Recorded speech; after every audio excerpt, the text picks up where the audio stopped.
goodness, hello world. What is up? Welcome to Build. I'm your host, Matt Forte. We are here live at the Build studio in New York City. You know, every year somewhere between, I don't know, 25, 30-something million people tune in for the National Dog Show presented by Purina, making it as much a part of their annual Thanksgiving tradition as pumpkin pie or arguing with one's uncle. Our next guests have co-hosted the competition since its inception in 2002 and now are here to tell us all about what we can expect from this year's show. The great John O'Hurley's here, and David Frei are with us. How about that, everybody? Come on, make some noise for John and David, please. Fantastic to have them here. We're going to bring them out in just a second, but before we do, I believe we have a quick peek at the pups in action, so let's go ahead and run that clip. Here it is, the best in show. Take us down the line. The Portuguese Water Dog from the Working Group. The English Springer Spaniel from the Sporting Group. From the Terrier Group, it's the American Staffordshire Terrier. From the Herding Group, it's the Old English Sheepdog. From the Hound Group, it's the Whippet. From the Toy Group, a Brussels Griffon. And from the Non-Sporting Group, the French Bulldog. Ladies and gentlemen, make some noise. John O'Hurley and David Frei, right here. Come on. Come on. Thank you. How are you? Thank you. Nice to be with you. What a delight. How nice to have you two here with us. This is wonderful. Thank you so much for coming and hanging out with us. How are you guys doing? Fabulous. Fabulous. Great. We've just spent our weekend around 2,000 dogs. How could it be any better than that? That's right. You could, in theory, you could spoil this whole thing for us right now, couldn't you? I could do it please with the don't. Vegas people if they come to me with enough. Yeah, but, no, the fun of watching the show is, is kind of rooting along there, watching the progress. That's no fun to know. Who do you root for when you're at home? Very seriously, I like the Irish Setter breed because the Irish Setter, with its amber hair as it comes running into the ring against the blue carpet, it always looks like the redhead that just walked into the cocktail party and all the heads turn. You know, it's like it really is. That is poetic. That is something. Well, it's the best I can do. The Irish Setter has the best hair, too, so John's always into the hair. Hey, now some of this is real. Well, well, the dogs, of course, they get better hair products than us anyway, so. Is that a fact? Sure. Oh, they are coiffed and groomed within an inch of their life back there. If there ever was a visual representation or definition of the word coiffed, this is it. These dogs. When you walk, this competition in particular is benched, which means people were able to walk around and see as well, right? It was, yeah. It's a bench show. It's one of the last remaining bench shows, which is wonderful for the audiences there, that we get probably 10, 15,000 people there in the arena during the day. It's wild. But they all get to walk up and down the aisles. We've got 2,000 of the top dogs in the country. Each one has won their breed during the year. So you're looking at the best of the best. But more importantly, it allows families an opportunity to expose their children to nearly 200 different breeds. Each one of these breeds has a specific lifestyle. And so it's fun for people to walk up and down and try to find perhaps a dog that might be a good new family member for them, and to learn a little bit about, as we try to preach, responsible ownership. What does it look like? You just said it's happened now, where you filmed it over the weekend, but in that week leading up to it, what does your preparation look like? How do you get ready for that show? Do you have to prepare after doing this for so many years? I get up and I run David about 3 miles. Yeah, you got to get the energy out. Let him on the end of a leash. Then I let him pee up against a few trees, and it's a lot of it is kind of obviously learning about the new breeds, and also every year the show is different. We'll have a different. This year we have a lot of international entries that we didn't have last year. So every year is different. And David fortunately does a lot of the schooling, and I can kind of live off his shadow. Is that what keeps you guys coming back? That even though the show happens every year, but it is a different show. What are some of the things that keep it fresh for you? Well, we have different players. I mean, we another 2,000 dogs. Some of them may have been here last year, but some of them have graduated, if you will, into a bigger show year, a better show career, making progress and things like that. So it's always fun from the standpoint of the sport to see the next great show dogs that are in the ring. But the other thing that keeps making it fun all the time is that these are real dogs. It's just like your dog at home. They when they're not at dog shows, when we don't dress them up to take them to dog shows, they're at home. They're sleeping on our couch. They're stealing food off our counters. They're shedding on all our black clothes. And they probably even drink out of a toilet once in a while, just like your dog does at home. And that's the message we try to get to people. And also, you know, the fact, what's also fun about this is when we started this 17 years ago, and it seems it seems like a century ago, doesn't it? With so much has gone on. But we started. We had what 165 different breeds. Now we're up to now we're up to over 200 different breeds. This year we'll be introducing 2 more. We have the Nederlander Kooikerhondje. That's a. Do you think that?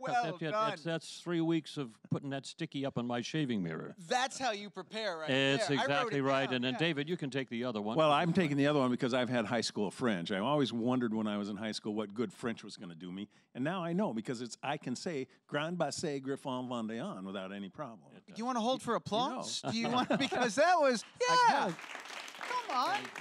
I got to tell you. Sounds like a great wine, doesn't it? It really does. I got to tell you that a few years ago, when I was still doing the Westminster Dog Show on television, I said, this is the PBGB, and I said, for those of you who want to hear the whole story, it's the Petit Basset Griffon Vendéen.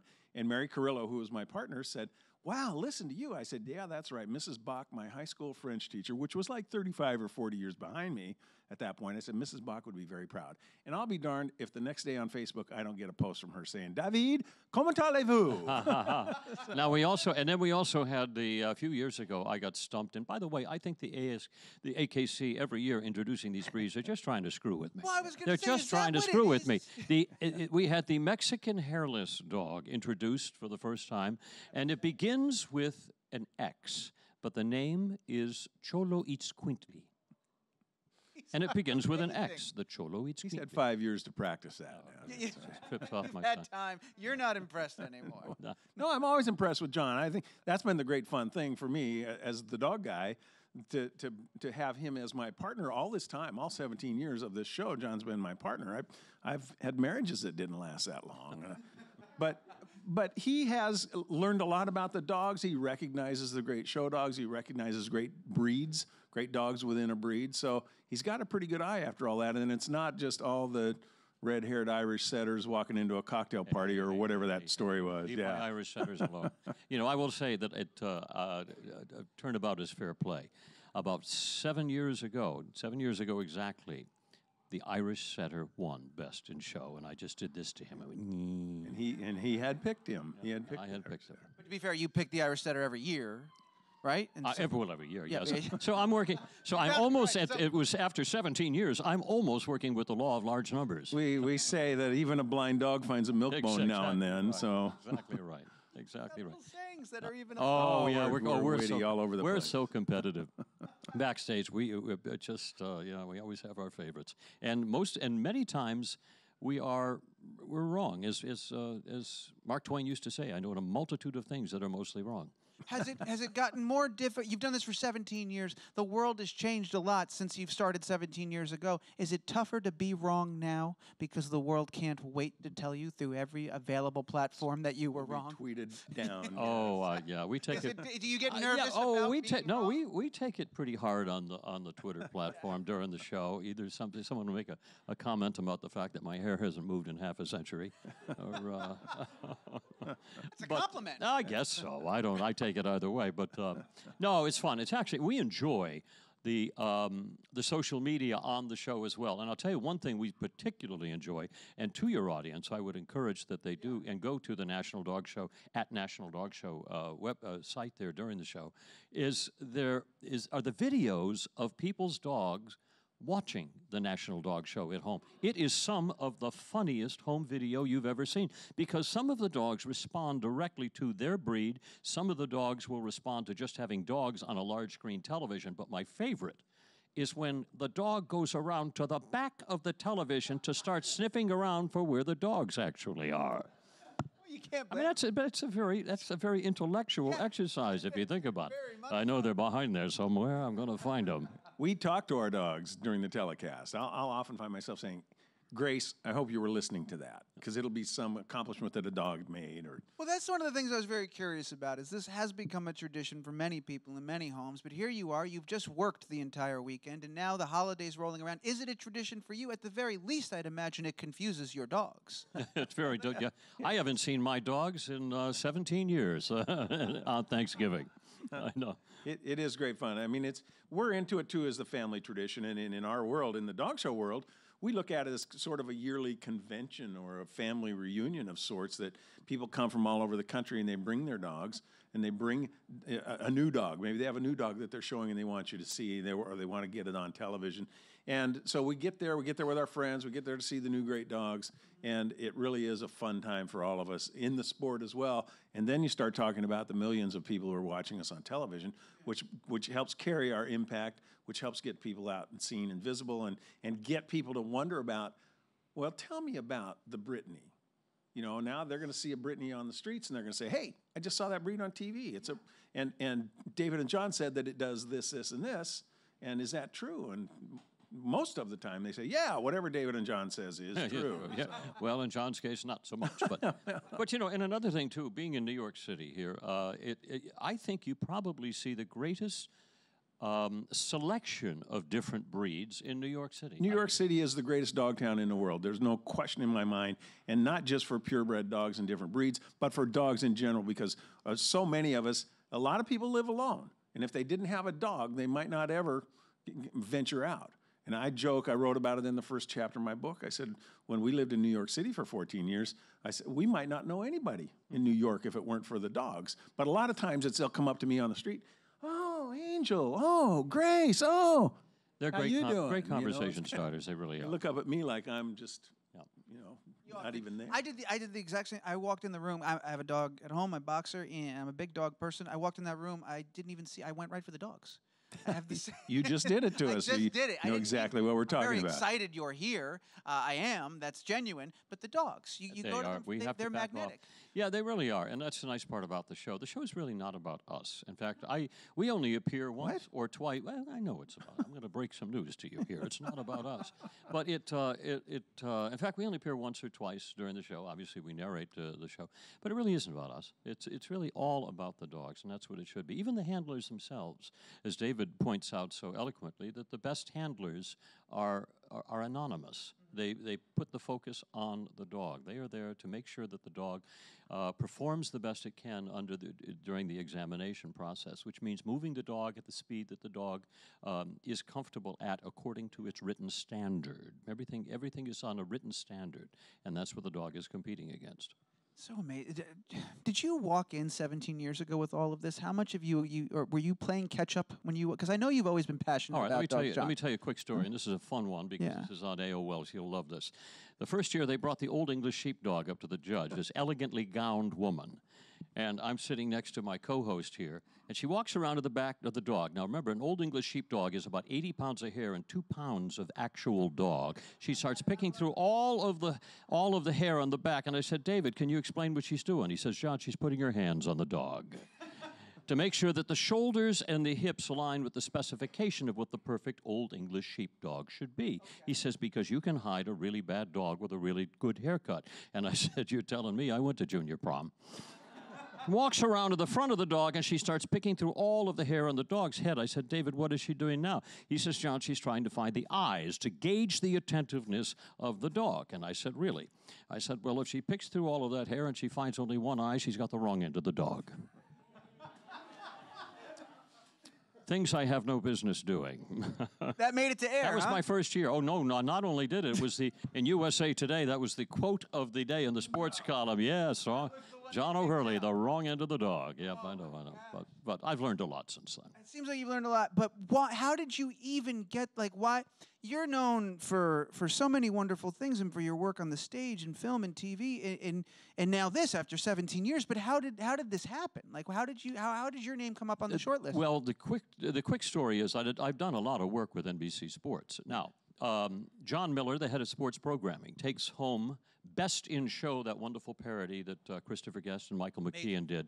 Absolutely classic film. Takes it home over a weekend back in 2002, watches it several times over the weekend, laughing as much as he can, loves the show, gets the brilliant idea. He walks into the morning meeting on Monday morning at NBC Sports and says, I know what we're going to do. In that 2-hour slice after the parade and before football where we were showing reruns of It's a Wonderful Life, we're doing a dog show. and they about laughed him out of the office. But that afternoon, he had negotiated with the Kennel Club of Philadelphia to license the show as the National Dog Show. Purina came on as the presenting sponsor. The following morning, he calls me in Los Angeles, and I answer the phone, and he says, "Woof, woof." And that's how it all started, honest to goodness. That's incredible. You know, I've often wondered about the larger impact of that Christopher Guest film. It's such a great movie, and I always thought not only does it raise awareness of the world, I was just wondering, and here I am to find that it was the impetus. It was the genesis of our show. Genesis of this show. We love the show. I think this is about the 20th. We're closing in on the 20th anniversary of that show coming out. People ask me about it every year. Anytime we're doing something, they say, "Is it really like that?" And I said, "You know what? We were concerned about the show at first because we didn't know that they weren't going to make fun of the dogs. That would have been off limits. They didn't make fun of the sport. They did make fun of the people. And we say, admittedly all the time, that we are a target-rich environment for that kind of satire. So we took it as a compliment that they would offer a satire on our sport and on us. So we really do love it, and we embrace the fact that they're so much into us. It brought so much visibility and knowledge about our sport to people on the streets that say, "We saw the movie, I'm coming to a dog show now." I know you guys just finished doing the show. You worked over the weekend. I'm going to put you to work now in a second because one of the things that's always great about bringing you in here is that if you can, you bring a couple of friends with you. And today is no exception. We've got a couple of guests who are going to join us. David, I defer to your expertise at this point to kind of walk us through who's joining us, how to say these wonderful names, and what's going on here. Here's our first visitor. And I would imagine these dogs are not afraid of applause, right? So we can make a little bit of noise for our first friend. Oh, baby. This is a Belgian sheepdog named Soda Pop with Emily, her owner and handler. But not only is Soda Pop a champion show dog and has done a lot of winning in the ring, but it also is part of our therapy dog ambassador team for the Kennel Club of Philadelphia. He visits the Ronald McDonald House in Philadelphia, the very first Ronald McDonald House ever in the system, and visits the kids and the families there. And also, the dogs who are in our program do other things like in-home visits for hospice patients. And so, again, we're showing that our dogs do more than just come in and be a pretty face in the show. Right? It is, yes. And for the kids in the Pediatric Cancer Ward, you can imagine how wonderful it is to just have a dog sitting on your bed that you can pet and it brings a smile in an otherwise very gloomy environment. This dog is very well known in Europe as a police dog, actually. But they are a herding dog. They're a herding dog, but you can imagine, you can see how alert they are. They're catching every sound, they know their perimeter in the room. At every moment, they're watching something and absorbing it, what's going on. Hey, buddy. Hey, Soda Pop. Yeah, see? There we go. Look right at me. Right in the eyes. In a very suspicious way. Very suspicious, yeah. No, I couldn't help but recognize that as well. And I'm sorry, I missed in the beginning. Soda Pop is which? What's the breed? A Belgian sheepdog. Belgian sheepdog. We have 3 Belgian breeds that are recognized: a Belgian sheepdog, the Belgian Tervuren, and the Malinois. I mean, we've seen a lot of Malinois in police work here in this country, but drug dogs, everything else you want to think about. I'm always hesitant to introduce a dog into a live audience as a drug detection dog because people get up and leave. We usually lose half our audience. Yeah, you can't tell at home, but the entire back row has vacated the building We're right watching now. to see who leaves. It's funny you say sheepdog, and obviously my own ignorance here, I always picture like a shaggier dog when you say sheepdog. Oh, they come in all different shapes and varieties. They do, and some of them end up working more as guard dogs, and their coat might be a little different, like the Commodore with that big corded coat. That's more for disguise and protection than it is for any other function. And also, to look like a sheep too as well. Yeah, but they're also, they're herding different animals as well. So it's even get the little corgis that are herding the larger, the horses and things like that, and they're just down around ankle level. They're an awful lot of fun. But what's funny is that when you put them in a household, that herding dogs by instinct will herd, and if you have small children, they will herd the kids. They'll be pushing them over. Yeah, it's very funny. That's incredible. Well, I want to thank Soda Pop for being here. We got a few more. Round of applause. Another buddy's about to join us on stage. Bye, Soda Pop. Thank you so much. Thank you, Emily. Thank you, Emily. Thanks for your great work too in therapy work. I think that's absolutely very special. Now, who is this precious little bundle of joy? Look at this. Oh, my goodness. Get a close-up of the face here because this is what makes this dog so special. This is the Papillon. Papillon is French for butterfly. And if you look at the way the ears are draped there, you will see why they call it that. And this is an absolutely beautiful little dog. They have wonderful little dispositions, and this is out of the toy group. This is a champion winner. This is Regal, 3 years old. Regal with his owner, Linda, or actually I think Regal owns Linda, rather, is more like it. But Regal's a beautiful little dog. He's about 3 years old. He is 3 years old, and he's just starting out on a big show career. He's going to do a lot of winning before it's over, and you guys will be able to say you saw him at the start of that. That's pretty amazing. And I don't want to deter from Regal right now and pull away the spotlight. But, John, when did you figure out the cadence? You like slipped right into that. This is Regal, 3 years old. Like, it was perfect. Like, you put the hat right back on. Well, it's kind of what I do for a living. It is, yeah. You should consider doing it professionally. That's right. Absolutely gorgeous. And do we have, I keep getting, there was another little friend that's going to join us as well. But I would be remiss not to point out, not only is Regal gorgeous, look at that leash with the studs. That is fantastic. That is every detail, every little detail. It's all part of the process. Our dogs are better clothed. They have better hair products. They have better transportation, better food than all of us, all the people who own them. So. That's true. There was an extensive rider for today's event. We had to get a lot of very. We saw this stuff in the green room. Yeah. No, we set up a whole spread for the bowl dog. of crunchies back there. And we've got one more before we go. What was your name? Linda. Now. Linda. Thank you so much, Regal. Linda, a round of applause, please. Best of luck, little one. Now, our next dog is a 5-month-old puppy, so please put up with him a little bit. You do and not John, have to ask me twice. Now, this you're is so good at this. Give him the name again. This is our new breed. This is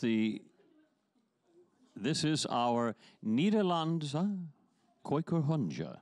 One more time. The Nederlandse Kooikerhondje. Nederlandse Kooikerhondje. The Nederlandse Kooikerhondje. Nederlandse Kooikerhondje. And this is a Dutch hunting dog, actually, kind of a medium build. Although this one is actually kind of big. He's only 5 months old, so he's going to be a big one. Yeah. Yep. And he is. This is the quietest he's been all day, right there. I think he's kind of tuckered out. We should have started him. If you saw him at 5 this morning, he wasn't so tuckered. I'll tell you. They are a duck tolling retriever dog. And what that means, that's his job. All dogs were bred originally to do work for us. Right. And through the years, with the Industrial Revolution, with ATVs to herd cattle instead of dogs, they've moved from the barn and from the garage into our living rooms and on our couches. But this breed was bred originally to herd ducks or to lure ducks down a waterway into a netted trap where they would capture them and take them to market. Now that's moved to being the same activity, bringing the ducks down into the trap, but they trap the ducks, and then instead of taking them to market, they band them and turn them loose again to be used for wetlands conservation research. So they've made their profession a little more honorable. Mm-hmm. Yep. And that's this breed here. It's the Peking Duck Conservation Program. It's wonderful. That's right. How do you say this name one more time? Can we? The Nederlandse Kooikerhondje. Wildly impressive. Why only this year? Why did it take so long for the Nederlandse it's funny. We say to new become a part? breeds. We say new breeds, but they aren't really new breeds. Some of them have been around for hundreds of years.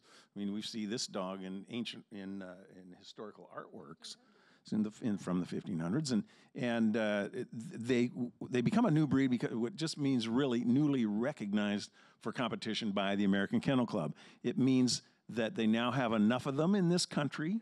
They have some geographic distribution. They can't all live in John's living room in Beverly Hills. And they need a parent club. They need a parent club that watches over them, and I'm not sure it's the Nederlandse Kooikerhondje Club of America or U.S. whatever, something like that. KCUSA. That rolls off the tongue. KCUSA. So there you go. Yeah. And then once they've done enough of that and had some time with the AKC and the parent club watching out for their well-being and writing their standard, they get a little time in what we call the bullpen, which is a miscellaneous class at a dog show, which is they only compete in that class. They don't advance any further. Eventually, they get recognized fully for competition, which this year is for the Kooiker, and here he is. He's not quite ready. He's not old enough yet to compete. They have to be at least 6 months old. But At least 6. So he's on the cusp. he's getting ready. He's getting his game Be a face future on. star. And we're getting him right here early. Oh, it. yes. We don't know. Look at him. Yep, you'll have He's got determination in his bones. You'll be sporting you'll be sporting his rookie card very shortly out there. Yeah. He's pacing himself now. Don't. All right. Well, far be it for me to take up any more of his nap time. Thank you so much for being. Yeah, a round of applause for the Kiko Horn Alundra. And Karen, his owner, Karen. And Karen, thank you. From right here in New York City. Fantastic. That's why all those ducks in New York City are banded. That's why. We've got a couple of audience questions, I believe, and some mics in the room. All right, so let's go ahead. Let's do one up. First one's right here. Come on up. What has been the most memorable revelation about dogs you have discovered that surprised you the most or changed your preconception about dogs? Well, I'll answer first. That's a really good question because I probably had a working knowledge of about 5 different breeds when I first came to the show. I really didn't know. And then all of a sudden, in one day, after the director of sports says to me, "Woof woof," I'm now a dog expert, and I have to now learn 165 different breeds. Absolutely blew me away. But what I was first impressed with was the fact that this show celebrates the history of breeding that goes thousands and thousands of years. Some of these breeds are 4, and some up to 10. We trace some of them back to 10,000 years ago that are from cave paintings and things like that, or old copies of Canine magazines or back then. But the rich history of breeding, I think, is that every dog had a purpose. That pets were no dogs were pets. Except perhaps the ones that warmed your feet, perhaps, that came close to you. But even that was a function back then because in the homes, 200, 300, 400, 500 years ago, there was no heat. Yeah. You had a dog bred to sit on your toes. And we talk about dog shows are for purebred dogs. And the reason for that I often explain, is that that's how we judge them. We judge them against a standard that describes what that dog's supposed to look like, how tall, what kind of coat, eye shape, function, how the dog should be built. And that predictability of a purebred dog is the greatest thing about purebred dogs. However, that's not to the exclusion of non-purebred dogs. And the dog show world is embracing more and more the non-purebred dog. The AKC has recently allowed mixed breed dogs to compete in agility and obedience. They may not ever compete in a show because we don't have anything to judge them against. How tall is this dog supposed to be if it's a mixed breed dog? But the emphasis that we try to come up with in what we do is responsible ownership. And that goes to every dog we have. We should get them all in homes. We find homes for all of them, purebred or otherwise, and make them all a part of our family. And that's what we hope. That's the message that we're getting out there in the grand scale.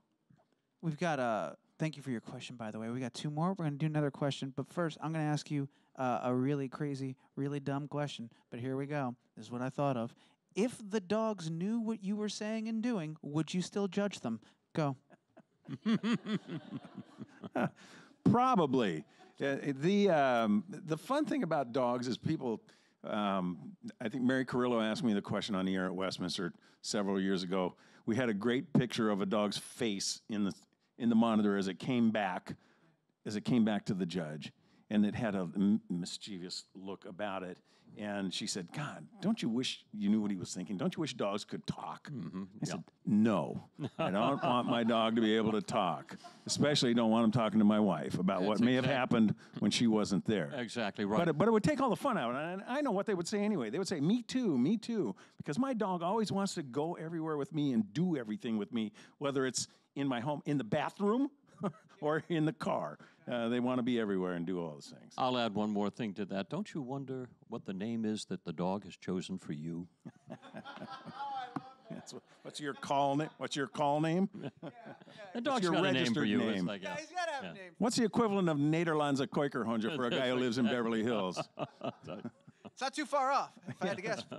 We've got 2 more. Next one right over. Come on down. Yeah, come on down. Hi, thanks for being here. So y'all spoke about your favorite breeds a little bit earlier, but I was wondering, what do you think is the most underrated breed of dog that you think people should I got an answer appreciate for more? this. Most underrated? See, part of this deal is that the people who have those breeds don't want me to talk about them on the air because they don't want the world to find out about them. But I love the flat-coated retriever, sporting dog. Great, wonderful dogs, great personalities, great temperament. But I could go on and on because, you know, I'm the dog guy. I'm not supposed to have any favorites, except to have my own, of course, my own breed, Brittany's and Cavaliers. But underrated, I would say flat-coated retriever. Not enough people know about them. If they did, there'd be a lot more of them out there. I'm going to take a different perspective. I'm going to talk about dogs that are popular but have never won. From that perspective, the Golden Retriever has never won an important show. And we have had examples of absolute perfection in that breed, and somehow they never make it to the top. And I pull my hair out every year. You know, I just want to curl into a little fetal ball and say, "Mommy, make it stop." Goldens, Labs are the same thing, Labrador Retrievers. The #1 registered breed in the AKC has never won a Best in Show in any of our shows, has never won a Best in Show at Westminster in 100 and some years of Westminster. And we have seen some absolutely perfect specimens. I can't tell you why. Yeah, I so can only Dave, tell do you have a it's true. theory on why that might be in all your years? Yeah. Yes, I do. I think it's because they are so into their people that even when they're in the ring, they're not really paying that much attention to anything other than hanging out with the handler and saying, what are we going to do next? You know, we get dogs like terriers who are bred to find trouble, you know, to find the rats and the mice in your barn, in your kitchen, wherever. And so they're always up on their toes because they're always looking for trouble. And that gives them a little bit more of an edge in the show ring because they're still at that. They're still in that, having that perspective. And as David puts so eloquently, true is that it's a dog show, so you have to come to show. And certain breeds just have that natural snap that just kind of, there are others that are just kind of there, and they're sweet, and they may be perfection in their breed, but they don't show. They don't have the snap. And so the judges, I would say, have a tendency to lean towards those. Interesting. Well, that was But I'm with you on the Golden. Let's get the Golden out there. I think Campaign so. for the We're Golden. gonna Let's campaign do for it. the Golden. We saw a beautiful Golden this weekend, and that's the extent of our tip to you. Got it. We've got one more as it come right on down. Here we go. Hi, David. Hey, John. So you two have two of the best voices in the industry. Why, thank you. I'm just wondering if you have any tips on how to deliver yourself so Hone your well. craft? Yeah. Well, Your exactly. instrument. Here's the guy. Well, I started off in opera. So I learned, I do learned it. opera. I started off by singing, and you know, it's the voice is an instrument, and you use it whether you're singing or whether you're speaking. It's the same delivery. You place it in the same spot, and you learn how to speak because you have learned how to place your voice, and you learn where the voice is in the mask on the face, and then you learn how to breathe into your voice so that you can carry tone. Now, if I sustain the tone, I'm singing. If I use it with cadences, then I'm speaking. So it's about people want to be professionals in a world where they haven't learned how to play the instrument, and I find that very confusing. Let me tell you this. John has a one-man show. It's called A Man with Standards, and a lot of his music, and he talks about his musical upbringing, how he came through all of that. If you have the chance to see his show, I'm not trying to just plug his show up here, but if you have the chance to see his show, you should do that because he talks about how he got involved in music and got involved in singing and ended up at some point in time singing a song to Frank Sinatra, for God's sake. How about that? Yeah, well, it was at 2:30 in the morning, so it did. Yeah. But it's a on for great the show. We brought John out to Cannon Beach, Oregon, where I live now, and he performed in our community theater to a sellout crowd, and people couldn't have had enough of him. They said, come back, stay longer. They loved his show. If you get the chance to see it anywhere, do so. But let me just say, that's a very astute question, and to me, as I say, people try to be professionals at things that they've never studied. Acting is one of them. People haven't studied acting. They just believe that by being a Kardashian, you will be celebrated. And no other world that is culturally bound like England, where you have to go through the national theater system in order to be considered the gift of an actor. We don't. You just have to be notorious in our country. And people never learn to use their speaking voices. People like my voice because I've studied. But back in the 1930s, 40s, 50s, when people came from radio, they learn to use their voices. And it's a gift. It is an art.